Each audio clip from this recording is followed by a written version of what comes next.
You should be honest, at least as you sit here, as you were in my office, be intellectually honest. Thank you, Mr. Chairman. Ambassador, as USTR's Chief of Staff in the first Trump administration, you oversaw the negotiation of the U.S.-Mexico-Canada agreement, the USMCA, and the renegotiation of the Korea-U.S. Free Trade Agreement, the KORUS. President Trump signed both of these agreements. He called the USMCA a colossal victory, and KORUS a historic milestone. And yet, with President Trump's new blanket tariffs, he is ripping up these agreements with our allies that we negotiated with. Why would any country want to do business with us, much less negotiate a trade deal, if we don't even honor our ongoing agreements? So, Senator, we are the consumer of last resort. These countries have to sell here. They have, many of them, especially in Asia, have built their entire economies around exporting to us. They're very dependent on it, and that's part of why we have this huge trade deficit. With USMCA, those parties continue to enjoy duty-free treatment for many of the products that continue to comply with the rules that were set out 5 years ago. There's a big concern, Senator, that we did not have adequate other protections to stop the flow, particularly of like autos into the United States. But there was a process for you to renegotiate that agreement this year. We talked about that in my office. Isn't that correct? That's correct. And it wasn't to do these blanket tariffs, correct? What we have to address is an emergency, Senator. That's true. And you should be honest. At least as you sit here, as you were in my office, be intellectually honest. Now, let me just ask this, because this is also true, and I so appreciate my Senator Langford asking this. Time matters. How long did it take to negotiate that agreement, the USMCA, that you were part of? We did it at breakneck speed. We did it in about 2 years. 2 years. And now you're telling us you have nearly 50 countries coming to you, approaching you to enter in a negotiation, and you think that you can do that overnight?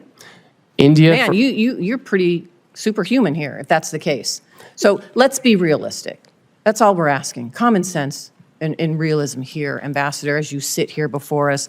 And let me talk about something else that is really important for my state, and I think this entire country, because this administration is forgetting that we have $1 billion economy when it comes to tourism into the United States. People know Las Vegas. My state is Nevada. We rely on tourism to our state, and now we're seeing an impact because of these tariffs, not just from Canada, but I am hearing from so many that are in the tourism and kind of leisure industry. We are seeing impacts because now this $1 billion industry of international tourism is having an impact on our economy. And this is a service industry.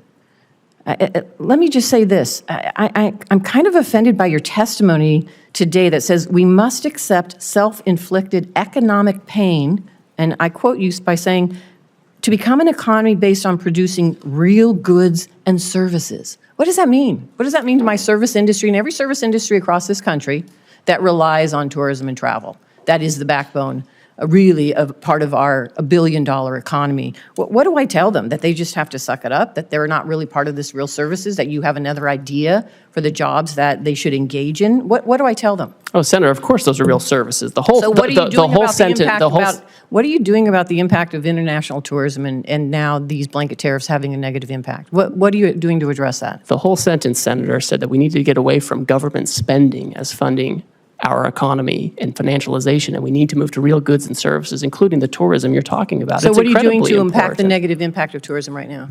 Well, one thing I'll say is we can't have the status quo, right? I keep hearing that we should have, essentially what I'm hearing is we should have the status quo. We should keep the $1.2 trillion trade deficit that Biden left us with. I'm asking you, and I don't think that's adequate. What are you doing in this administration to address now the impact that you're having with these blanket tariffs, not targeted tariffs, blanket tariffs, on international tourism that is a big impact to our economy? What are you doing to address that? Well, Senator, as we're talking to all of these countries, we are talking about services. We are talking about making sure that we can export services to other countries. A lot of those that we export are, we have well, let me say services, I only have so much time, and apparently you're not. So here's what I would like. because you haven't thought about this, and the administration hasn't really thought about it, because I haven't heard anybody talking about tourism. So why don't you come talk to me in my office, and let's talk about and put a plan together, because these blanket tariffs are having an impact on tourism in my state and across the country. Senator, I'm happy to Instead come of talk just to you. defending it, why don't you just come sit down with some of us and try to address the concerns that we are seeing and feeling in our states that this administration has not taken into account? I'm happy to come speak with you. Thank you, Senator.